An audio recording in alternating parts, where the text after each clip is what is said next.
Salam bahagia dan salam sejahtera. Kami ucapkan selamat datang, selamat berbakti pada hari ini Minggu tanggal 25 Oktober 2020. Bagi Bapak Ibu yang sudah hadir, saudara-saudara sekalian, kami ucapkan selamat datang. Dan bagi Bapak Ibu, saudara sekalian yang mengikuti secara online, kami ucapkan selamat bergabung. Kasih tahu teman supaya mereka juga diberkati dan bisa mengikuti secara online. Saya undang kita bagi berdiri, kita undang hadirat Tuhan, kita datang kepada Tuhan yang sangat mengasihi kita. Dia akan penuhi kita dengan damai-Nya, dengan kasih-Nya. Kita nyanyikan Lingkupiku.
Sekali dari awal.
Di saat badai lembut. Nanti dengan hormat saya undang Pak Ahmad, bisa doa pembukaannya ke depan. Terbang bersamamu, Bapa Kau Raja atas semesta. Ku tenang Kau Allah, ku tenang Kau Allahku. Ya, Pak Ahmad bisa berdoa.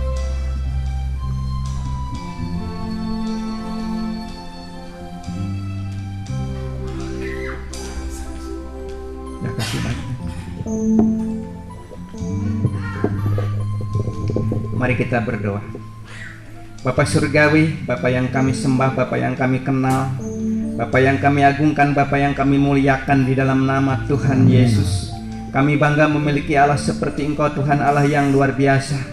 Pada pagi hari ini kami sujud menyembah Engkau karena Engkau lah yang layak kami sembah, yang layak kami agungkan.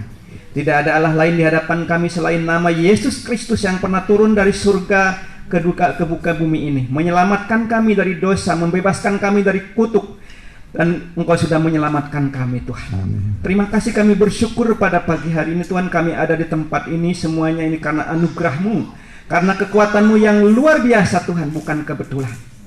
Sebentar kami akan memuji-muji Tuhan, akan beribadah kepadamu, Tuhan. Kami percaya ibadah kami ini berkenan kepada Tuhan pada pagi hari ini. Berkati kami semua yang hadir pada jemaat Tuhan. Berkati hamba-Mu yang akan menjelaskan kebenaran firman Tuhan. Berkati pemain musik, berkati juga puji-pujian Tuhan. Kami percaya dengan iman Kau hadir di tengah-tengah kami, menyertai kami, bahkan memberkati kami, bahkan memberikan kekuatan kepada kami, supaya kami mampu menghadapi hidup ini, Tuhan. Walaupun mungkin seringkali kami sedang dihadapkan kepada ketakutan, kecemasan, kekhawatiran, tapi kami percaya dengan Tuhan, berjalan dengan Kau kami maju, Tuhan. Terima kasih, Tuhan. Kami serahkan ibadah pada pagi hari ini, dari awal, pertengahan, sampai akhir. Tuhan yang memimpin, Tuhan yang memberkati. Di dalam nama Tuhan Yesus kami membuka ibadah pada pagi hari ini. Amin. Amin. Ya, silakan duduk. Mari kita angkat puji-puji bagi Tuhan, nyanyian Kitab Kehidupan. Kitab Kehidupan. Nama-nama kita sudah ditulis dalam Kitab Kehidupan. Amin.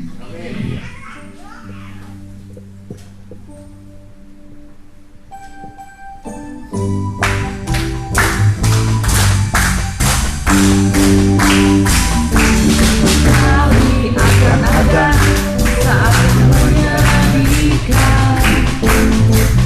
banyak orang yang telah setia mengikut Tuhan, benar-benar berlelah dalam melayani Tuhan, namun akhirnya jadi tolak Tuhan. Tapi ku berusaha agar nama-Mu ada tertulis di dalam kitab kehidupan anak domba. Jadilah sebagai domba yang mau setia digembalakan. Kita taat sesuai firman-Nya. Bahagia namaku ada tertulis di dalam kitab kehidupan, dan ku pasti masuk kota Allah yang hidup, Yerusalem baru, kota yang indah. Bahagia namaku ada tertulis di dalam kitab kehidupan, dan ku pasti masuk kota Allah yang hidup, Yerusalem baru, kota yang indah. Wahyu 21 menyatakan, aku melihat kota yang kudus Yerusalem baru berhias bagaikan pengantin perempuan yang berdandan untuk suaminya. Itulah kota idaman kita. Kita katanya kita nyanyian keberhasilan dan kesehatan. Ingin berhasil? Ingin sehat? Amin. Kita nyanyikan dengan baki berdiri.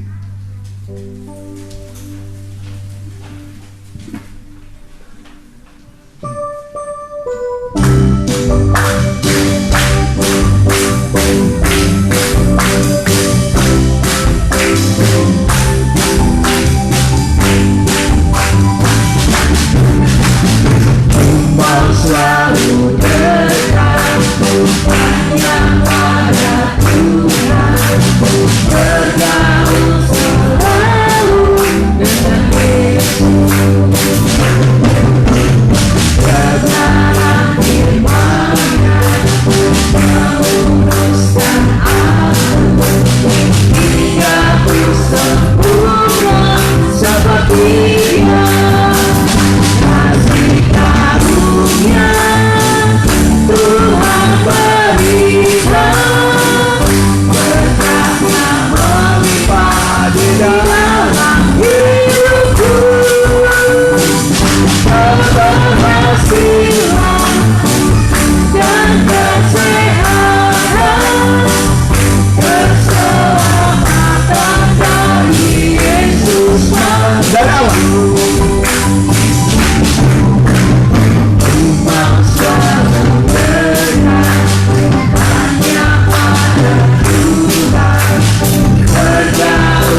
Tuhan Yesus bukan saja juru selamat, dia juga gembala dan mempelai pria surga. Di tengah malam akan terdengar suara mengatakan, song-songlah, mempelai laki-laki datang. Kita mempersiapkan diri seperti 5 gadis yang bijaksana masuk pada pesta kawin anak domba Allah. Amin.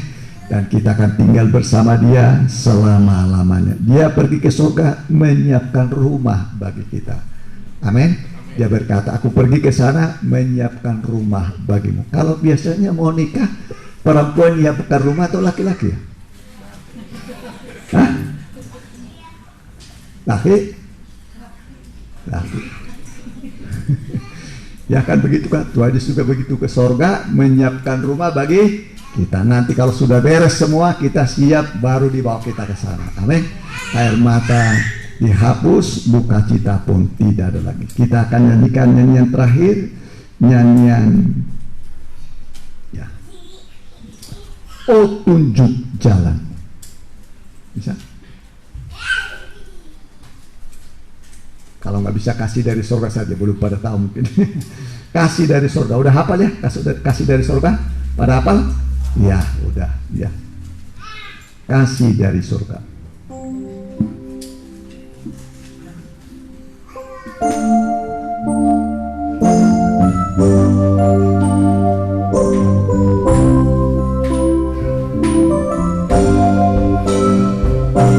Kasih dari surga memenuhi tempat ini. Amin. Kasih dari Bapa surgawi, kasih dari Yesus mengalir di hatiku, membuat damai di hidupku, mengalir kasih dari tempat tinggi, mengalir kasih dari tata Allah Bapa, mengalir, mengalir, mengalir dan mengalir, mengalir memenuhi hidupku. Kita berdiri dari awal.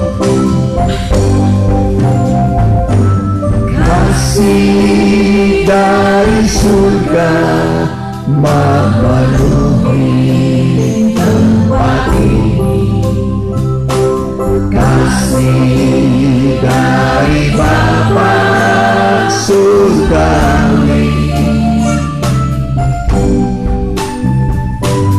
kasih dari Yesus mengalir di hatiku, membuat damai di hidupku, mengalir kasih dari tempat tinggi. Amin. Mengalir kasih dari tata Allah Bapa, mengalir, mengalir, mengalir dan mengalir, mengalir memenuhi hidupku. Sekali lagi lembut. Mengalir kasih dari tempat tinggi. Amin. Mengalir kasih dari tempat Allah Bapa, mengalir,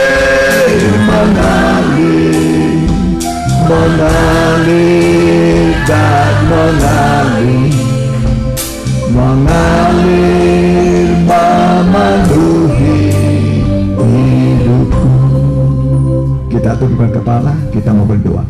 Tibalah waktunya Tuhan, kami jemaat-Mu, biji mata-Mu yang Kau kasihi, duduk seperti Maria dekat kaki-Mu untuk mendengar firman-Mu Tuhan, yang bisa menghapus air mata kami, memberi kami mujizat-mujizat sesuai kebutuhan kami.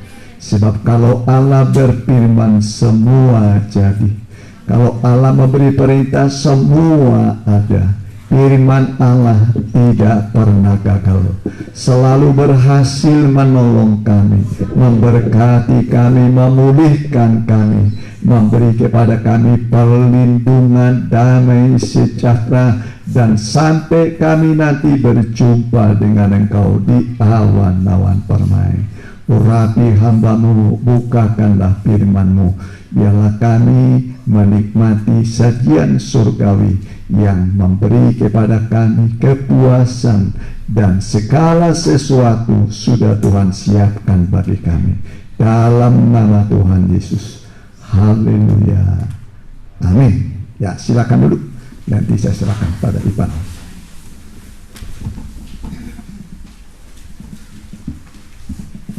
Salam bahagia dan salam sejahtera bagi kita dikasih oleh Tuhan. Ya, diberi kesempatan pada siang hari ini saya memberitakan kebenaran firman Tuhan. Kiranya kita dapat mengikutinya dengan sebaiknya, walaupun banyak keterbatasan, tetapi saya yakin Tuhan dapat memberikan pengertian atas kehidupan kita. Kita akan buka dulu dari Wahyu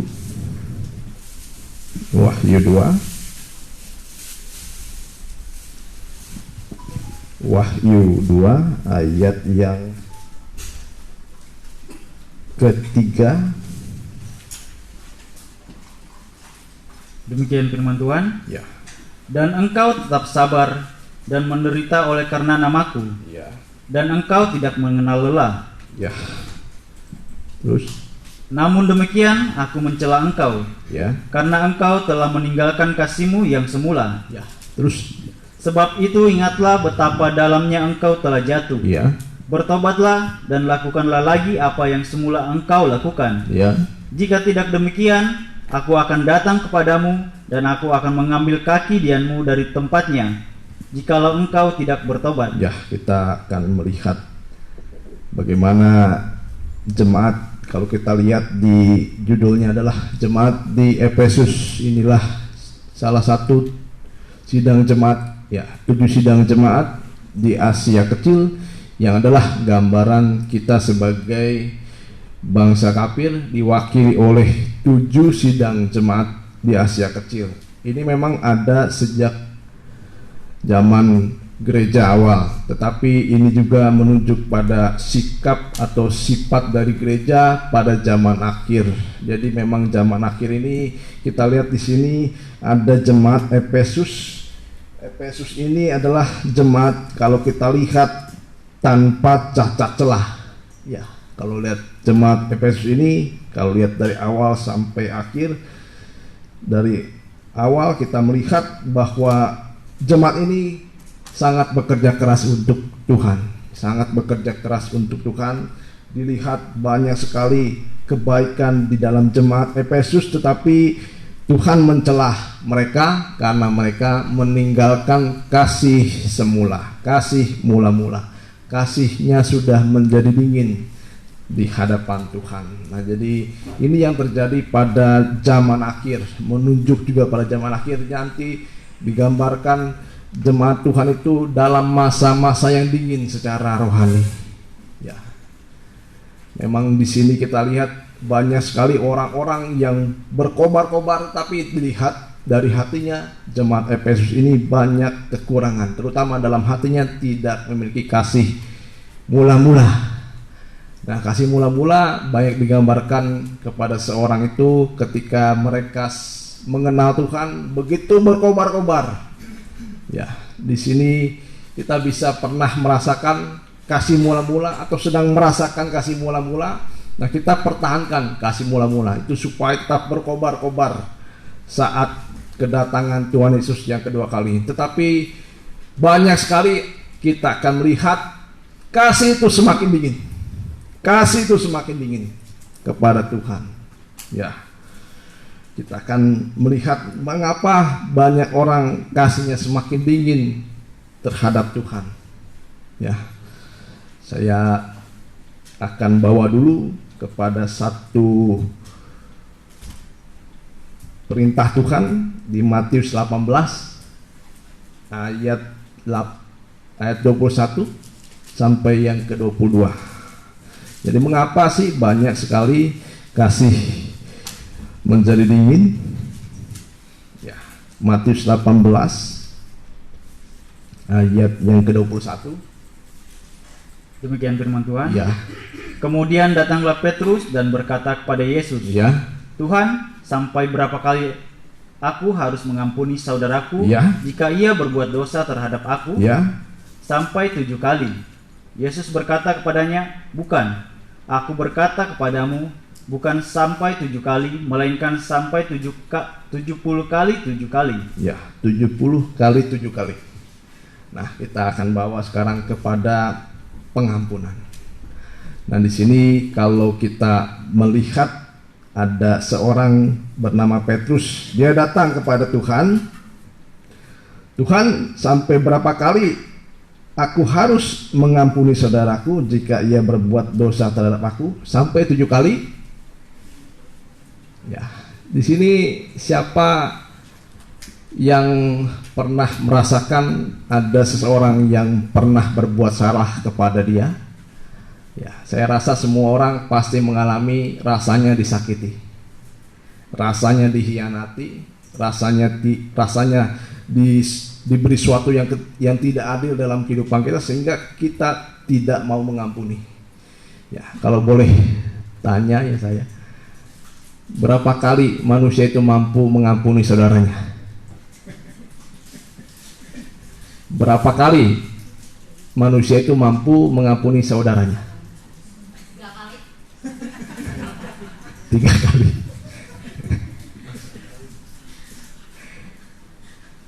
Kadang-kadang manusia kalau melihat saudaranya salah sekali saja, dia sudah menghilangkan pengampunan. Ya, tidak bisa mengampuni. Ini 3 kali sudah hebat. Tapi dikatakan sih sampai 7 kali, dikatakan Petrus. Oh tidak, dikatakan Tuhan di sini sampai 70 kali 7 kali berapa lagi? Nah, jadi artinya di sini tidak terbatas. Artinya tidak terbatas. Jadi mengampuni seseorang itu tanpa batas. Ada amin? Apalagi sesama keluarga, antara ibu dan ayah atau suami istri. Nah, ini harus punya berkarung-karung pengampunan sampai tidak terhitung. Ya, makanya mengapa banyak rumah tangga itu hancur karena di dalamnya tidak lagi ada pengampunan. Walaupun sekali 2 kali, tapi dikatakan sini sampai tidak ada batas ya pengampunan itu kepada seorang. Ya. Tidak ada batasnya. Di sini bukan artinya kita menghitung 70 kali 7. 70 kali 7 berapa sih? 490. Tapi saya rasa kesalahan manusia tidak sebanyak itu kepada kita. Ya. Ada yang mungkin pernah bersalah 100 kali kepada kita? Ya. Kalau uang mungkin ya, dan lain sebagainya. Nah, tapi kita akan lihat nanti Tuhan akan menunjukkan bagaimana cara kita mengampuni seseorang dan mengapa kita harus mengampuni. Karena kalau tidak ada dalam diri kita pengampunan, nanti kita akan lihat apa yang terjadi. Ya, jadi manusia ini memiliki keterbatasan untuk mengampuni. Ya. Dalam Mazmur 46 ayat 12. Ya, jadi memang kalau kita lihat, boleh dulu kita baca dari ayat 23 tadi. Ayat 23 maju. Ayat 23 Matius 18 ayat 23. Matius 18 ayat 23. Nah, ini dalam pengampunan ini berkaitan dengan banyak hal. Bukan hanya kita mengampuni tok begitu saja, atau tidak mengampuni beres semua. Biarlah dosanya terus ada dalam diri saya pendam terus. Nah, kita akan lihat betapa bahayanya orang yang tidak bisa mengampuni. Ya, kita lihat di ayat yang ke-23. Sebab hal kerajaan Ya, surga sebab hal kerajaan surga. seumpama seorang raja yang hendak mengadakan perhitungan dengan hamba-hambanya. Ya, Setelah ia mulai mengadakan perhitungan ya. itu, Terus, dihadapkanlah kepadanya seorang yang berhutang 10.000 talenta. ya, jadi hal kerajaan surga itu seumpama ada seorang raja yang hendak mengadakan perhitungan kepada hamba-hambanya, dan setelah ia mengadakan perhitungan, dihadapkanlah kepadanya seorang yang berhutang 10.000 talenta. Terus, Tetapi karena orang itu tidak mampu melunaskan Ya. hutangnya, raja itu memerintahkan supaya ia dijual beserta anak istrinya Ya. dan segala miliknya untuk pembayar hutangnya. iya, terus, Maka sujudlah hamba itu menyembah dia, katanya, sabarlah dahulu, segala hutangku akan kulunaskan. ya, Lalu tergeraklah hati raja itu oleh belas kasihan akan hamba itu, sehingga ia membebaskannya dan menghapuskan hutangnya. ya, kita lihat di sini ada seorang hamba yang berhutang 10.000 talenta. Kalau dihitung itu jumlahnya banyak sekali. Banyak sekali. Kalau saya hitung itu ya lebih kurang antara 23 triliun kalau dihitung sekarang. Ya. Ada seorang yang berutang 10.000 talenta. Ya, mudah-mudahan saya tidak salah. Kalau misalnya ada yang bisa mengoreksi, jadi 10.000 talenta itu kira-kira satu talenta itu 24 kilo. 34 kilo. 34 kilogram emas. Kali 100. Kali 10.000. Maaf, 10.000 kali 34. 1 kilo 7 juta, 700 juta. Kilo 700 juta. Siapa di sini punya kalkulator? Silakan hitung. Nah, itu adalah gambaran dari manusia yang berdosa. Jadi memang tidak ada yang mampu melunaskan. Di sini ada yang mampu melunaskan? Jangankan 1 triliun, 1 miliar saja. Ya, mungkin ada beberapa orang, tapi kalau sudah masuk digit tambah lagi, saya rasa ya kita belum bisa melunasinya. Ya, tapi kita lihat di sini, kita melihat pribadi Yesus sebagai raja. Dia menampilkan diri sebagai raja yang mengadakan perhitungan bagi hamba-hambanya. Dan didapatilah 10.000 talenta. Ini 10.000 talenta ini kebanyakan untuk hitungan emas. Ya, 10.000 talenta emas. Tetapi tidak ada seseorang pun yang bisa melunaskan. Nah, di sini kita harus mengerti dosa itu tidak bisa dilunasi oleh hal apapun di dunia ini. Ya. Mungkin kita bisa berkata ini orang kaya bisa. Ini artinya hamba ini adalah manusia. Kita sebagai anak-anak Tuhan yang memang dipenuhi banyak hutang-hutang dosa kepada Tuhan. Begitu banyaknya tidak bisa dilunasi. Walaupun dijual istrinya, jual anaknya, jual mungkin cucunya, rumahnya dan sebagainya, tidak bisa lunas. Ya, tidak ada satu manusia pun yang bisa melunaskan hutangnya. Ya. Dan setiap kita kalau lihat di sini ada dosa itu dosa, ya, setiap dosa itu ada catatannya. Setiap apa yang kita perbuat dicatat di surga.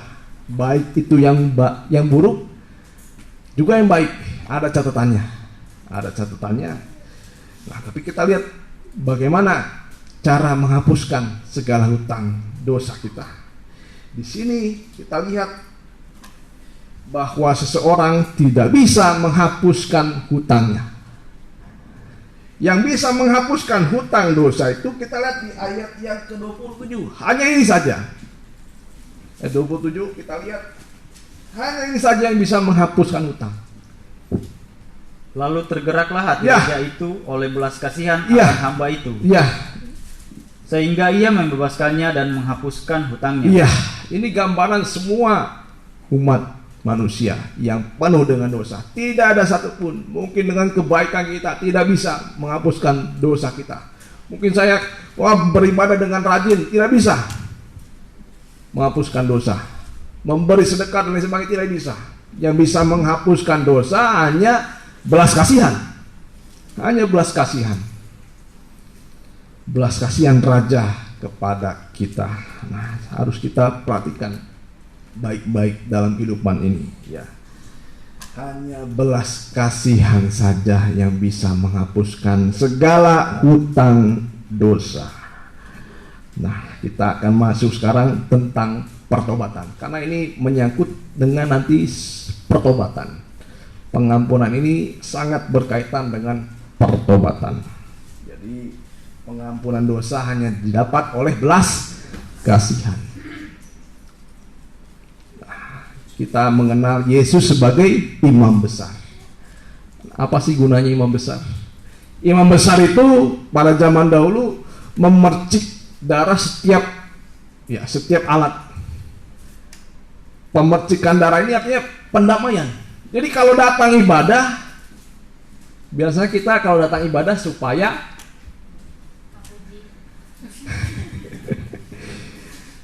apa sih motivasi seseorang datang ibadah? Banyak sekali. Tetapi di sini kalau Tuhan Yesus, bukti Tuhan Yesus datang sebagai imam besar dalam ibadah, dia membawa satu darah, namanya pendamaian. Jadi kalau datang ibadah itu tujuan utamanya sebenarnya didamaikan bersama Tuhan. Amin. Karena kalau kita datang ibadah tidak didamaikan dengan Tuhan, nanti kita di luar setelah ibadah, kalau kita tidak didamaikan dengan Tuhan, Tuhan tidak bertanggung jawab atas nyawa kita. Tapi kalau Tuhan membawa diri sebagai imam besar, tujuannya apa? Tujuan utamanya adalah untuk didamaikan. Ya, untuk didamaikan. Jadi pulang dari sini harus ada rasa damai. Ada pendamaian dengan Tuhan. Jangan bermusuhan dengan Tuhan. Ya. Nah, itulah tujuan kita beribadah. Saudara yakin sudah diampuni oleh Tuhan? Amin. Syaratnya minta belas kasihan Tuhan. Nah, syaratnya minta belas kasihan Tuhan. Dan saya yakin kalau Tuhan sudah menggerakkan belas kasihannya, melihat banyak sekali dosa dalam kehidupan kita, kita mau mengaku kepada Tuhan, Tuhan akan mengampuni. Tuhan akan mengampuni. Ada amin? Tanpa pengampunan kita tidak akan bisa diselamatkan. Ya, tanpa pengampunan. Tetapi kita lihat kenyataannya. Kita lihat di ayat yang ke-28. Boleh kita baca bersama-sama saja ya. Boleh kita baca bersama-sama di ayat yang ke-28. Tetapi ketika hamba itu keluar, ia bertemu dengan seorang hamba lain yang berhutang 100 dinar kepadanya. Ia menangkap dan mencekik kawannya itu, katanya, bayar hutangmu. Nah, inilah kejadian ketika seorang sudah diampuni. Ya, ketika dia sudah diampuni oleh Tuhan, datang ibadah, mengalami pengampunan, rasa damai. Tetapi setelah keluar ibadah, kita lihat di sini ada seorang hamba ketika bertemu dengan seorang hamba lain yang berhutang 100 dinar. Banyak atau sedikit 100 dinar? Yakin sedikit. 100 dinar itu sekarang ya sekitar 15 juta lah ya. Sehari itu kan 150 ribu. Kalau 100 dinar 150 ribu kali 100 15 juta. Banyak tidak 15 juta? Bagi saya banyak. Bagi saya begitu banyak 15 juta. Ya, nah, kita lihat di sini kenyataannya manusia. Boleh dibaca selanjutnya ayat yang ke-29. Ayat yang ke-29. Ini kenyataannya manusia, ya. Maka sujudlah kawannya itu Ya. dan memohon kepadanya, Ya. sabarlah dahulu, Sabarlah dahulu. hutangku itu akan kulunaskan. Iya. Kita lihat terus. Tetapi ia menolak dan menyerahkan kawannya itu ke Ya. dalam penjara sampai dilunaskannya hutangnya. Iya, cukup dulu sampai situ. Inilah kenyataannya manusia setelah diampuni, ketika dia melihat kesalahan orang lain, tidak timbul belas kasihan. Artinya tidak mau mengampuni. Ya. Kita lihat sekarang kenyataannya manusia. 100 dinar sedikit atau banyak tadi? Banyak. Tapi dibandingkan 23 triliun banyak sedikit? Sedikit sekali. Sangat sedikit. Saya tidak bisa memaksa saudara atau bapak ibu mengampuni seseorang, karena memang ada harga yang harus dibayar. Memang hati ini, ya, kalau sudah bicara pengampunan hati, wah sudah terluka saya, sudah dianiaya saya, sudah dilakukan tidak adil saya, memang ada bekasnya, memang ada bekasnya, itu ada nilainya. Ya, kalau dibandingkan, tapi kalau dibandingkan dengan hutang kita kepada Tuhan, tidak ada nilainya sama sekali.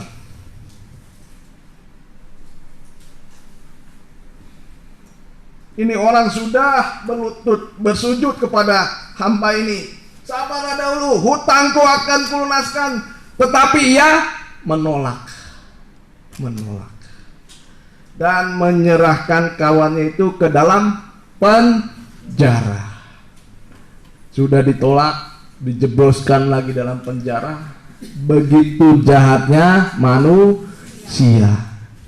Sudah diampuni oleh Tuhan, melihat kesalahan sesama kita, kita tidak timbul belas kasihan, malah menghakimi, terus menunjuk dosanya. Mungkin ada orang bisa sampai minta ampun kepada kita, karena kita berkeras, saya tidak akan pernah mengampunimu lagi. Ada yang begitu? Mudah-mudahan tidak ada. Tetapi kalau ada, kita koreksi diri kita. Begitu banyaknya yang sudah Tuhan beri kepada kita, tetapi seseorang ketika mau datang kepada kita minta pengampunan, kita menolak, kita tidak mau mengampuni. Dan disinilah letak banyak kejatuhan anak-anak Tuhan. Dia lupa akan dosa yang besar yang telah diampuni oleh Tuhan. Dosa sedikit yang mungkin ya hanya mungkin sekali saja, sudah diungkit terus, tidak mau mengampuni, terus saja dipendam dalam hati.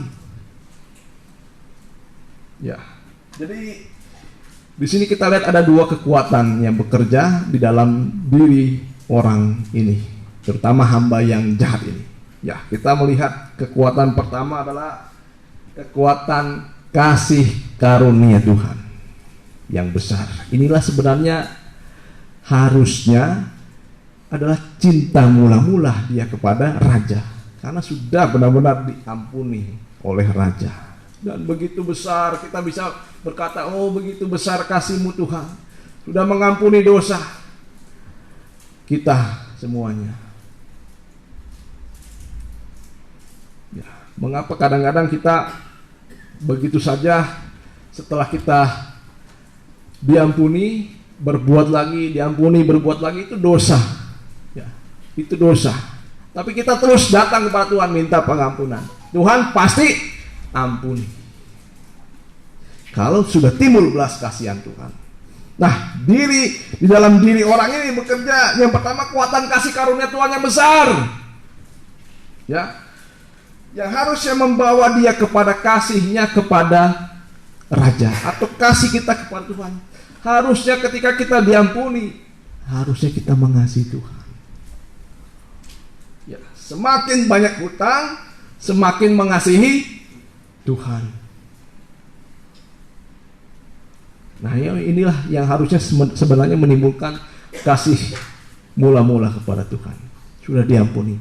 Jadi kasih mula-mula itu ditunjukkan manusia ketika dia bertobat. Itu kasih mula-mula. Bukan dia beberapa lama datang ibadah, bukan. Kasih mula-mula itu ditunjukkan kepada seseorang yang bertobat. Ya. Mengapa kita belum pernah merasakan kasih mula-mula? Kadang-kadang kita bertanya, karena kita belum bertobat. Kalau kita sudah bertobat, kita akan merasakan benar-benar kasih mula-mula. Kasih mula-mula ini adalah kasih karena kita mau bertobat kepada Tuhan. Kalau kita hanya percaya saja tetapi tidak mau meninggalkan hidup lama, kasihnya saya rasa tidak akan bertahan lama. Kasihnya kalau hanya dikasih saja oleh Tuhan. Tapi kalau kasih karena pertobatan, inilah kasih yang nanti akan memuncak kepada kasih mempelai. Ya, kita lihat kekuatan kasih karunia yang besar yang Tuhan sudah beli. Harusnya inilah yang harusnya hamba ini bawa kepada Tuhan, sehingga bisa mengampuni saudara atau sesamanya. Tetapi ada kekuatan yang kedua. Nah, kekuatan yang kedua ini begitu kecil, yaitu kekuatan ini begitu kecil sekali. Tetapi kekuatan yang kecil ini bisa menenggelamkan kekuatan yang pertama. Apa itu? Kalau kita tidak mau mengampuni. Tidak mengampuni kesalahan orang lain. Jangan kesalahan kecil membuat kita atau mengizinkan kita melakukan kesalahan yang besar. Ya. Jangan kesalahan kecil ada seseorang kepada kita, tapi kita mengizinkan kita buat kesalahan yang besar. Apa kesalahan yang besar? Itu adalah menghancurkan semua yang sudah Tuhan berikan. Kita baca saja di ayat selanjutnya, di ayat yang ke-31. Ini kenyataan yang terjadi kepada seseorang yang tidak mau mengampuni, menyimpan kesalahan orang lain, menunjuk-nunjuk dosa orang lain. Ya, terus melihat itu kawan-kawannya yang lain sangat sedih, lalu menyampaikan segala yang terjadi kepada tuan mereka. Raja itu menyuruh memanggil orang itu dan berkata kepadanya, "Hai hamba yang jahat, hai hamba yang jahat, seluruh hutangmu telah kuhapuskan. Seluruh hutangmu telah kuhapuskan Karena engkau memohonkannya kepadaku. Karena kau memohonkannya kepadaku. Terus, bukankah engkau pun harus mengasihani kawanmu seperti aku telah mengasihani engkau? Iya. Bukankah engkau pun harus mengasihani kawanmu seperti aku mengasihani engkau?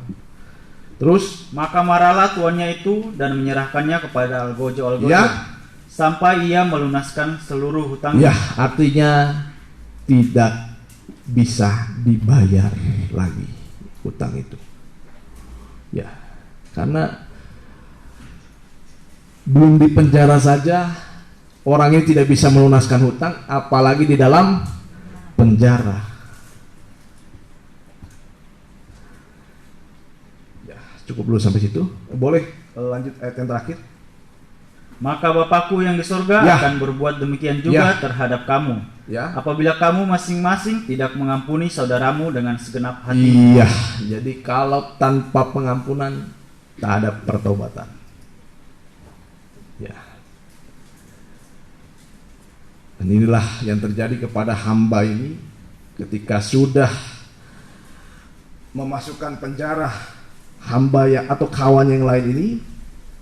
Dia dilihat oleh raja ini.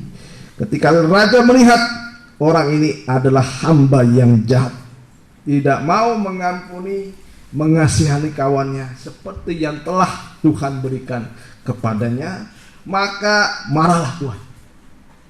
Ya. dan menyerahkannya kepada algojo sampai ia melunaskan seluruh hutangnya. Jadi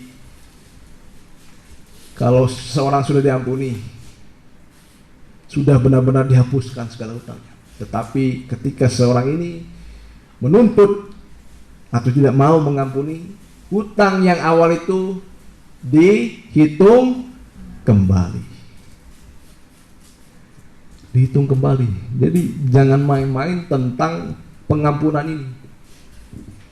Tidak ada satupun manusia yang diampuni kalau dia tidak bisa mengampuni kesalahan orang. Ya, kalau saya sudah tanamkan diri saya akan bebaskan segala pengampunan. Kalau ada yang bersalah, apalagi kalau kita yang bersalah. Kadang-kadang sudah kita tahu salah, malah kita yang tidak mau mengampuni. Itu jahatnya manusia. Kalau kita benar masih mending lah ya. Tapi ini udah tahu dia salah, tidak mau mengampuni, tidak mau mengakui kesalahan, double dosanya. Nah, inilah yang terjadi kepada orang-orang yang tidak mau mengampuni. Pertobatannya yang dulu yang telah dilakukan dihitung kembali. Saya tidak memanipulasi ayat ya. Ini dikatakan di Matius 18. Segala utangnya yang dahulu dihitung kembali. Nah, jadi bukti kita sudah diampuni. Bukti kita sudah diampuni adalah kita tidak berbuat dosa lagi. Yang pertama. Jadi sudah dihapuskan. Yang kedua, hati kita tidak tertuduh lagi. Karena raja sudah tidak lagi menuntut hutangnya. Tuhan tidak menuntut lagi. Dan yang ketiga adalah kita tidak menuduh dosa orang lain lagi. Ada amin? Nah, jadi pengampunan ini adalah salah satu bentuk kita menghargai kasih karunia Tuhan. Salah satu bentuk kita menghargai belas kasihan Tuhan. Jadi orang yang selalu dalam damai adalah orang-orang yang selalu mendapatkan belas kasihan Tuhan. Selalu diampuni. Datang ibadah mungkin banyak kekurangan dosa. Datang ibadah itu tujuan utama adalah berikanlah pendamaian antara saya dengan Tuhan dan antara saya dengan sesama. Ini adalah bentuk salib. Bentuk salib itu vertikal, horizontal. Kepada Tuhan, tapi jangan lupa kepada sesama. Kalau kita sudah beres di hadapan Tuhan, jangan lupa kepada sesama juga harus beres. Lebih gampang mengakui dosa kepada Tuhan atau kepada sesama?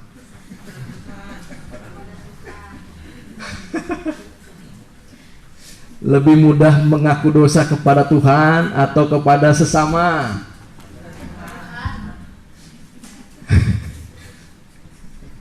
Kalau kita mengaku dosa kepada sama, sudah gengsi. Apalagi kita mengakui salah. Ya, saya beberapa kali memang dulu pernah berbuat salah kepada seorang sama pemuda. Sampai dia tidak lagi mau ibadah di tempat saya. Ya, sampai lagi tidak mau ibadah. Wah, saya kira kenapa ya salahnya. Oh, ternyata ada salah perkataan dulu saya kepada orang ini. Itu berlangsung beberapa tahun sampai memang sudah tidak lagi mau ibadah. Akhirnya setelah saya lulus sekolah kitab, saya datang dengan teman-teman sama pemuda. Ya, di sana kita bertemu dengan orang ini. Akhirnya saya mengaku salah. Saya mengaku salah. Dulu pernah berkata kasar kepada saudara. Akhirnya timbullah pendamaian. Dan pendamaian ini setelah kita didamaikan, hubungannya lebih erat dibandingkan sebelum kita kenal biasa. Ya, sebelum kita kenal biasa, hubungan biasa saja. Apalagi sudah ada gesekan, wah semakin jauh. Tapi ketika mulai mendekatkan diri, hubungannya semakin dekat. Banyak sekali saya alami ketika saya mengaku dosa, banyak kesalahan, mungkin ada kesalahan perkataan, perbuatan, saya mengaku salah. Ampuni saya. Dia memeluk. Wah, bayangkan. Dipeluk. Itu pelukan itu tanda pendamaian. Beberapa waktu memang dia tidak datang ibadah, tetapi akhir-akhir ini dia ibadah dengan saya hubungannya semakin baik. Nah begitulah, jangan malu untuk mengakui dosa, apalagi kepada suami, apalagi kepada istri. Jangan malu. Apalagi anak kepada orang tua, apalagi orang tua kepada anak. Kadang anak kepada orang tua bisa, tapi kalau orang tua kepada anak, nah saudara, jangan sampai membuat tawar hati anak-anakmu. Mengapa banyak orang tawar hati ketika berbuat salah? Orang tuanya mungkin berkata kasar, tidak langsung didamaikan, dibiarkan begitu saja. Nah, tapi kalau orang ada mungkin anak tawar hati, ya segera selekas itu, secepat itu orang tua harus berdamai dengan anaknya. Nah, mengapa banyak orang atau kehidupan nikah atau keluarga itu tidak damai? Karena tidak ada saling mengaku, saling mengampuni. Ya, tidak ada saling mengaku, saling mengampuni. Coba kita praktekkan firman ini. Kalau ada kesalahan, setelah ada kesalahan, mengaku, kita akan merasakan kasih yang besar dari Allah Bapa kita. Belas kasihan Tuhan itu benar-benar terpancar dalam kehidupan kita. Ya, jadi kita harus berada dalam damai sejahtera dimanapun saja. Sesama teman juga, kalau ada kesalahan, minta ampun. Kalau kita benar, kita ampuni. Walaupun dia tidak datang kepada kita, kita sudah ampuni. Itu prinsip hidup orang-orang yang mengenal Tuhan. Orang-orang yang selalu berada dalam belas kasihan Tuhan. Karena dia sudah diampuni, dia pun akan mengampuni. Ada amin? Ya, kita baca ayat yang terakhir, Matius 5 ayat 23 sampai 25. Bagi sama suami istri, harus banyak kita mengampuni, mengakui dosa-dosa kita, kesalahan-kesalahan kita. Ya. Matius 5 ayatnya yang ke-22. Ya. Tetapi aku berkata kepadamu, setiap orang yang marah terhadap saudaranya harus dihukum. Siapa yang berkata kepada saudara, Matius 5 ayat 23, sebab itu jika engkau mempersembahkan persembahanmu di atas mezbah, dan engkau teringat akan sesuatu yang ada dalam hati saudaramu terhadap mezbah engkau. Ini artinya penyerahan diri kepada Tuhan. Ya, penyerahan diri kepada Tuhan. Kita menyerahkan diri kita kepada Tuhan, kita beribadah kepada Tuhan. Kita menyerahkan diri kepada Tuhan, minta penyerahan, minta penyertaan Tuhan, minta perlindungan Tuhan. Tapi kalau misalnya ada sesuatu yang ada dalam hati saudaramu terhadap engkau, ayat yang 24, tinggalkanlah persembahanmu di depan mezbah itu, dan pergilah berdamai dahulu dengan saudaramu, lalu kembali untuk mempersembahkan persembahan itu. Jadi diperjelas di ayat ini bahwa kalau ada sesuatu di dalam diri kita, dalam hati kita, kalau ada kesalahan seorang, pergilah dahulu berdamai dengan saudaramu. Bukan artinya kita di sini, karena kita belum berdamai, nggak usah ibadah lah. Bukan itu maksudnya. Tapi di sini alangkah baiknya sebelum kita beribadah, damaikan dahulu kita dengan saudara kita, sesama kita. Kalau orang itu memang berbuat salah, kita ampuni, tanpa harus orang itu datang kepada kita. Ya. Tapi kalau kita yang berbuat salah, berdamailah. Ayat 25.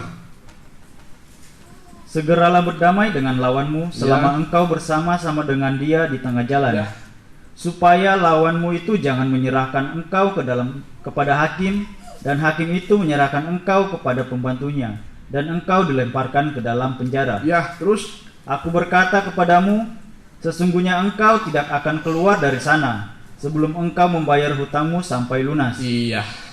Dan selanjutnya kita berdamai dengan lawan kita. Ya, sebenarnya di sini ada suatu pembukaan. Ya, segeralah berdamai dengan lawan.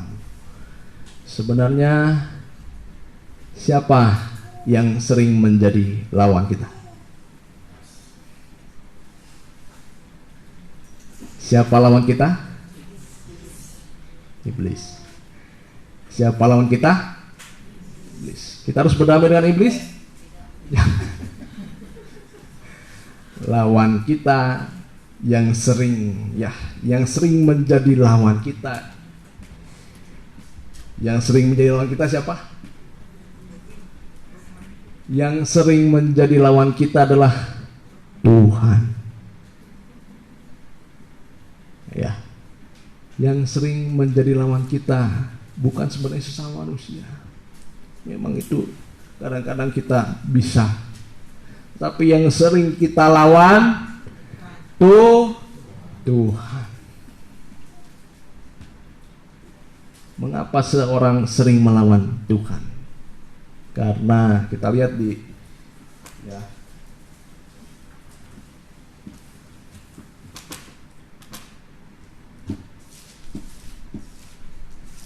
kita lihat di Yakobus 4 ayat yang keempat. Hai kamu orang-orang yang tidak setia, Ya, tidakkah kamu tahu bahwa persahabatan dengan dunia adalah permusuhan dengan Allah? Iya. Jadi siapa yang sering menjadi yang kita lawan? Siapa yang sering kita lawan? Itu sebenarnya adalah Tuhan. Mengapa banyak orang melawan Tuhan? Karena tidak setia. Mengapa banyak orang tidak setia? Karena banyak ikatan dengan dunia. Dan persahabatan dengan dunia adalah permusuhan dengan Allah. Barang siapa yang mau menjadi sahabat dengan dunia ini, yang menjadikan dirinya musuh Allah. Ya, jadi banyak sekali lawan kita, tetapi yang sering kali kita lawan sebenarnya adalah Tuhan. Ya, cukup dulu sampai situ. Ya, jadi berdamailah dengan lawanmu. Kalau kita tidak mau berdamai dengan sesama, yang menjadi lawan kita bukan orang itu. Yang menjadi lawan kita malah Tuhan. Makanya orang sulit untuk bertobat karena tidak bisa mengampuni sesama kita. Dan setelah kita tidak bisa mengampuni, kita lawan bukan lawan kita juga, kita lawan adalah Tuhan. Oleh sebab itu, baiklah kita saat ini banyak diarahkan kepada pendamaian. Pulang di sini harus ada rasa damai dengan Tuhan. Mungkin kita sedang bermusuhan dengan Tuhan, sudah menjauh daripada Tuhan dengan tingkah laku kita, dengan ketidaksetiaan kita, dengan kejahatan kita. Segeralah berdamai. Juga jangan lupa berdamai dengan sama kita. Akui dosa, ampuni dosa. Kalau orang berbuat dosa kepada kita. Ya, saya rasa cukup sampai sini. Kita nyanyikan saja. Mengampuni lebih sungguh. Tuhan lebih dulu mengampuni kepadaku, mengampuni lebih sungguh. Saya serahkan kepada Bapak Gembala.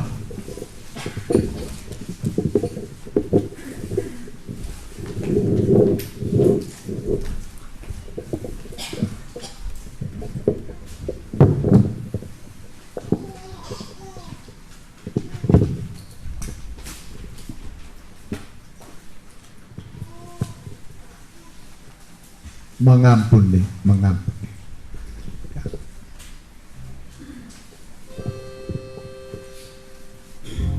Lebih sungguh.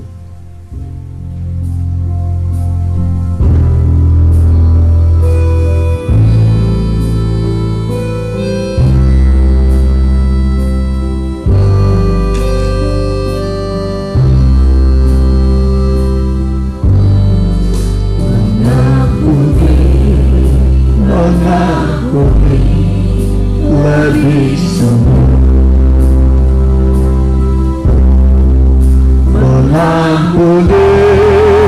Mengampuni lebih sungguh. Tuhan lebih dulu mengampuni kepadaku. Mengampuni lebih sungguh. Mengasihi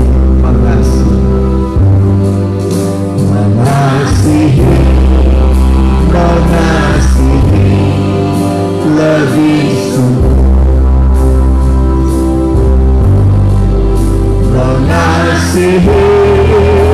Mengasihi lebih sungguh. Tuhan lebih mengasihi kepadaku. Mengasihi lebih sungguh. Mengampuni lebih dulu. Mengampuni lebih sungguh. Amin. Mengampuni lebih sungguh.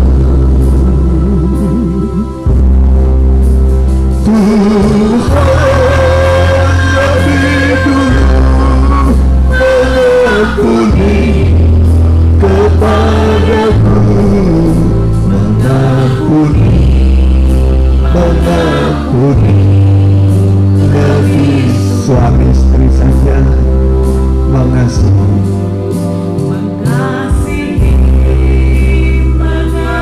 lebih lembut. Amin.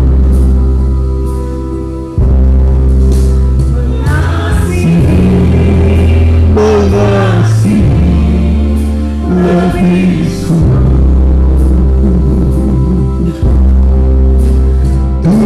Tuhan lebih dulu mengasihi kepadaku. Mengasihi lebih sungguh. Musik saja.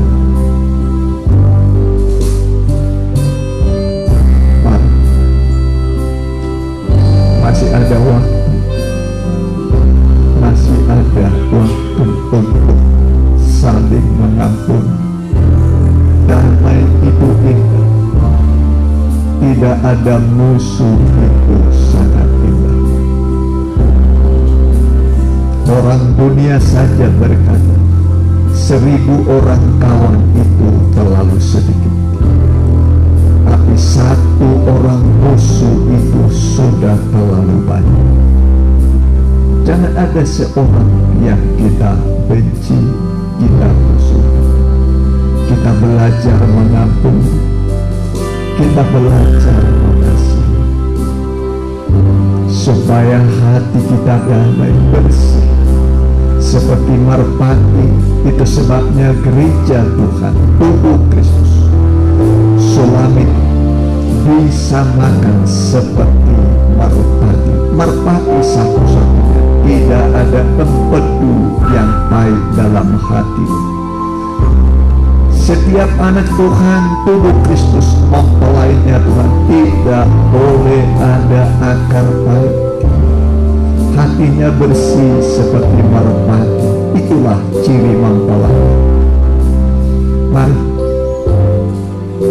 saya beri waktu pada saudara sejenak untuk mau melepaskan pengaruh.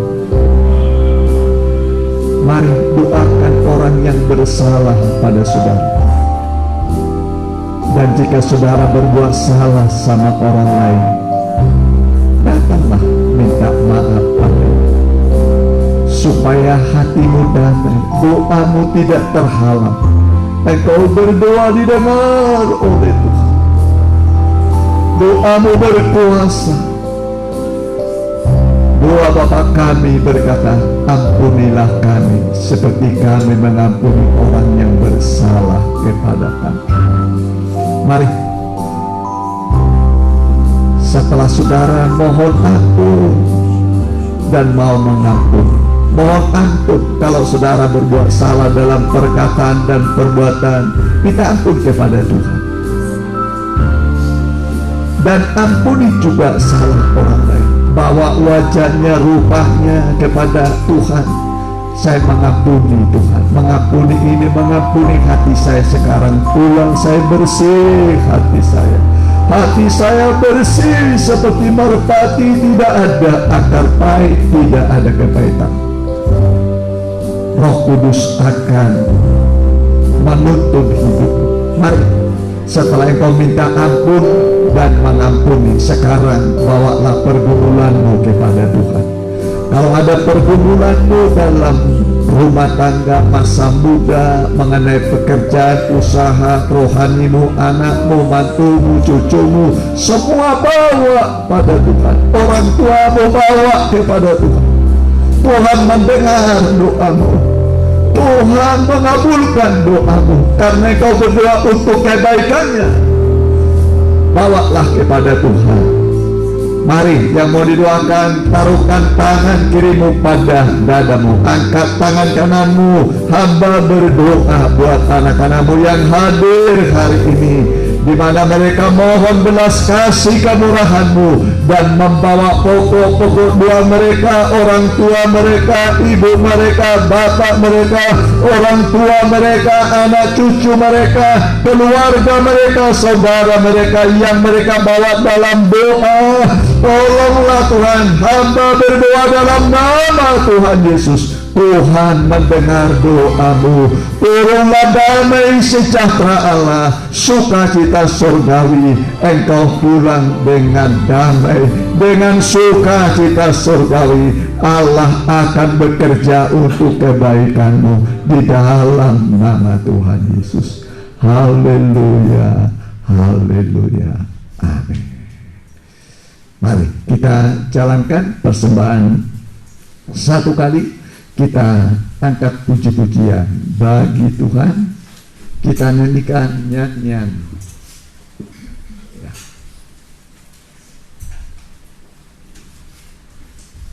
Firman air kehidupan.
kepada Tuhan adalah menjadi mempelai. Ya, hanya dua nanti, mempelainya setan Babel, mempelainya Tuhan Yerusalem baru. Itulah kita ini ya. Semoga kita semua makin mengasihi Tuhan. Sebagai waktu jemaat bagi kita, hari Selasa ada doa di sini 6:30.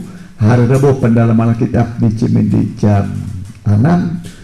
Ibadah online remaja muda Sabtu, kemudian Minggu kembali kita kumpul di Cimindi 7:30, di sini 10:30. Ya, itu saya kira. Kita doakan mereka yang kurang sehat supaya Tuhan sembuhkan. Saudari Lydia, Ibu Lydia, juga mamanya. Ya, siapa lagi sakit? Ya, nggak ada lagi. Kita bangkit berdiri. Ya, ada nomor HP saya di situ. Ya, saudara catat. Nanti saya bikin renungan setiap hari, namanya Suara Firdaus. Ya, Suara Firdaus. Ya, haleluya. Kami berdoa buat beberapa jiwa yang kurang sehat. Ibu Lydia, Tuhan tolong. Juga Kokris, Tuhan tolong. Kami berdoa dalam nama Tuhan Yesus, kiranya bilur-bilur Tuhan menyembuhkan. Juga ibu dari Mama Lydia, kami berdoa Tuhan tolong dalam nama Tuhan Yesus. Tuhan adalah tabib yang ajaib. Bilur-bilurmu sanggup menyembuhkan segala sakit penyakit. Dan Pak Siswanto juga Tuhan tolong supaya dia bisa lebih sehat lagi. Tuhan tolong semua yang hadir ini dan anak-anak mereka, istri, suami mereka, keluarga mereka yang mereka bawa dalam doa. Tuhan berkati mereka. Bagi mereka yang kehilangan pekerjaan, mohon belas kasih kemurahan, ciptakan pekerjaan bagi mereka, karena Engkau berkata orang yang tidak mau bekerja jangan kasih makan. Berarti Tuhan mau supaya kami bekerja, dan Tuhanlah pencipta lapangan pekerjaan. Kami berdoa, berikan pekerjaan bagi mereka, berikan pekerjaan usaha bagi mereka di dalam nama Tuhan Yesus. Tuhan memberi kepadamu pekerjaan dan usaha supaya engkau bisa hidup sesuai dengan janji Tuhan. Terima kasih Tuhan. Terima kasih tetangga kami kiri kanan muka belakang, CRT, Dura, Camat, Muspika kami berkati, Gubernur kami, juga Bupati kami berkati dengan wakilnya, Bapak Presiden Joko Widodo dengan wakilnya Pak Maruf Amin. Tuhan berkati seluruh menteri, seluruh gubernur, Tuhan berkati, TNI Polri juga berkati. Terima kasih Tuhan. Dan sekarang saudaraku, pulanglah dengan berkat dari Allah Bapa, Anak dan Roh Kudus dalam nama Tuhan Yesus Kristus. Haleluya. Amin.